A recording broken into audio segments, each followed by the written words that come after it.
नमस्कार, मी डॉक्टर सारंग देशमुख. मी पोट आणि लिव्हर विकार तज्ञ आहे. आज आपण आमच्या पोटाच्या रिलेटेड एक समस्या जी खूप कॉमन आहे, अगदी 9वी-10वीच्या मुलापासून ते म्हाताऱ्या लोकांपर्यंत, पुरुष स्त्रिया सगळ्यांमध्येच जी दिसते ती म्हणजे acidity, hyper acidity, acid reflux. त्याच्याबद्दल आपण आज बोलूया. सो ऍसिडिटी म्हणजे नेमकं काय? सो पोटामध्ये आपल्या हायड्रोक्लोरिक ऍसिड सिक्रेट होत असतं. तर हे ऍसिड प्रत्येकाच्याच पोटात सिक्रेट होतं. मला बरेच जण प्रश्न विचारतात की ऍसिडिटी कायमची घालवा. ऍसिडिटी कायमची जाणार नाही, की पोटामध्ये ऍसिड तयार होण्याचं एक कारण आहे. कारण की ते ऍसिड आपलं प्रोटीन डायजेस्ट करतं. तर ऍसिड आहे तरच प्रोटीन डायजेशन आहे, तरच तुमचं न्यूट्रिशन आहे. सो ऍसिडिटी कायमची जाणार नाही. तर मग ऍसिडिटी आपल्या पोटाला त्रास का देते? जर तेव्हा ठराविक प्रमाणापेक्षा जास्त ऍसिड सिक्रेट होतं किंवा जे ऍसिड सिक्रेट झाले ते तुमच्या पोटाला जर इरिटेट करतं, अल्सर करतं, तर तुम्हाला त्रास होतो. आपल्या पोटामध्ये हे ऍसिड पासून वाचण्यासाठी एक प्रोटेक्टिव्ह लेअर असते, ती निसर्गानेच बनवलेली आहे. पण कुठल्या कारणामुळे जर ती प्रोटेक्टिव्ह लेअर कमी होते किंवा त्याच्यामध्ये ब्रीच होतं, तर ते ऍसिड तुमच्या पोटाला त्रास देऊन हायपर ऍसिडिटी करतं किंवा अल्सर पण बनू शकतं, कदाचित कॅन्सर पण बनू शकतं. तर त्याच्यामुळे तुम्हाला ऍसिडिटीशी रिलेटेड लक्षणं जाणवतात. तर अशी प्रोटेक्टिव्ह लेअर आपल्या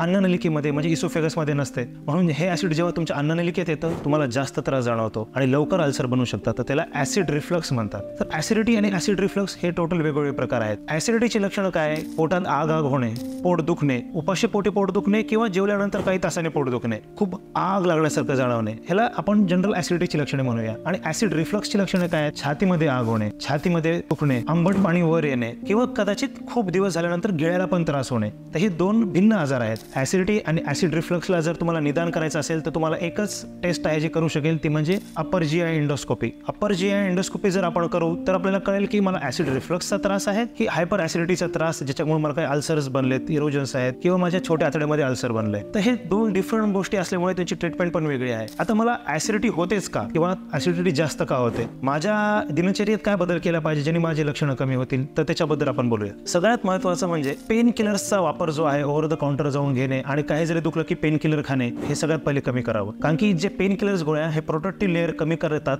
आणि तुम्हाला जे आहे ते ऍसिडच त्रास देऊ शकतं. जरुरी नाही की ऍसिड खूप जास्त आहे म्हणून तुम्हाला ऍसिडिटी झाली, पण जी प्रोटेक्टिव्ह लेअर जर तुमची जर खराब झाली असेल तर तुम्हाला ऍसिडची त्रास होऊन अल्सर बनू शकते. किंवा एक एच पायलिरी नावाचा बॅक्टेरिया असतो, त्या बॅक्टेरियाचा संदर्भ तुमच्याला जर इन्फेक्शन असेल तर त्याच्यामुळे तुम्हाला ऍसिडिटी होऊ शकते. तर ह्या दोन गोष्टी बघणं फार जरुरी आहे. जेवणाच्या वेळा पाळणे हा सगळ्यात मूलभूत एक जो उपचार आहे म्हणा किंवा प्रतिबंध आहे, ज्याच्यामुळे तुमची ऍसिडिटी कमी होऊन जाईल. शांत बसून छानपैकी चावून जेवण करणे, बचाबचा न खाणे. आपण जसे जुने लोक सांगतात की 35-36 वेळेस चावत राहा बाबा, तर तसं छान जेवण करणे, त्याने तुमचं डायजेशन चांगलं होतं आणि तुमचं जे ऍसिड आहे प्रॉपर मिक्स होऊन स्टमक मध्ये तुमचा ऍसिडिटीचा त्रास होणार नाही. एक साथ पोटभर खूप जास्त न जेवणे हे पण फार जरुरी आहे. जेवताना सोबत पाणी गटागटा न पिणे फार जरुरी आहे. तिथल्या तिथंच आपल्या सलाव्यामध्ये, गॅस्ट्रिक ज्यूस मध्ये, ऍसिड मध्ये ते अन्न छान मिक्स झालं पाहिजे, जेणेकरून डायजेशन चांगलं होईल. खूप स्पायसी आणि खूप ऑइली फूड न खाणे, स्मोकिंग, टोबॅको अजिबात न घेणे आणि रात्री जेवण झाल्यानंतर कमीत कमी 2 तास लगेच आडवं न पडणे. वॉकिंग केली पाहिजे, शतपावले जरूर केली पाहिजे. याने तुम्हाला ऍसिडिटीचे त्रास खूप कमी होईल.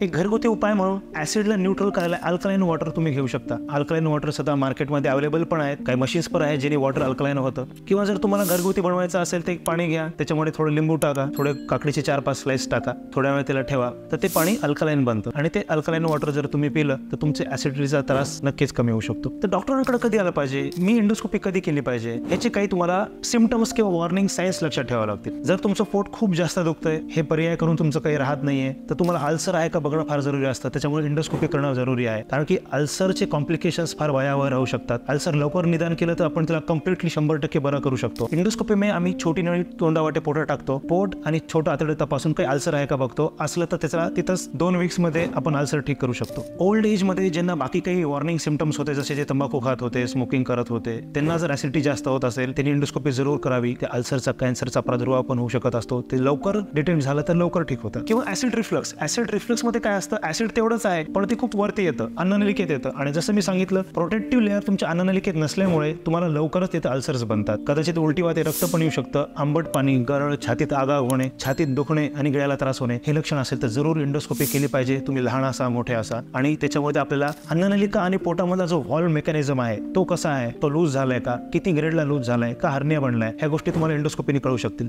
ऍसिडिटीची ट्रीटमेंट खूप सोपी आहे. फार काही महाग औषधं नाही आहेत. काही बदल तुम्हाला तुमच्या दिनचर्येत, खाण्यापिण्यात करावं लागतील आणि काही बदल हे की लवकर तुमच्या तज्ञांना भेटावं लागेल, जेणेकरून लवकर निदान आणि पटकन इलाज करून तुम्ही ऍसिडिटीला घालू शकता. आणि मी परत सांगतो, ऍसिडिटी कायमची जाणार नाही. ऍसिड तुमच्या कामासाठी आहे, तुमचं प्रोटीन डायजेस्ट करण्यासाठी आहे. छोटे मोठे इन्फेक्शन्स जे असतात ते पोटाच्या ऍसिडमुळे ते बॅक्टेरियाज मरले जातात. तर इन्फेक्शन पासून पण तुम्हाला ऍसिड वाचवतं. ऍसिड हा तुमचा मित्र आहे, त्याला शत्रू बनवू नका आणि ऍसिडिटीला नाव ठेवू नका. ऍसिडिटी कमी करणं तुमच्याच हातात आहे. Acidity is for helping the digestion and protection from the infection. पण जर ते विरुद्ध दिशेने काम करत असेल तर आपल्याला त्याला नक्कीच ऍसिड सिक्रेशन्स कमी करून योग्य इलाज घेऊन तज्ञांना भेटून त्याच्यावर तुम्ही मात करू शकता. अजून काही डाऊट्स असतील तर मला हॉस्पिटलमध्ये येऊन नक्की भेटा. नमस्कार.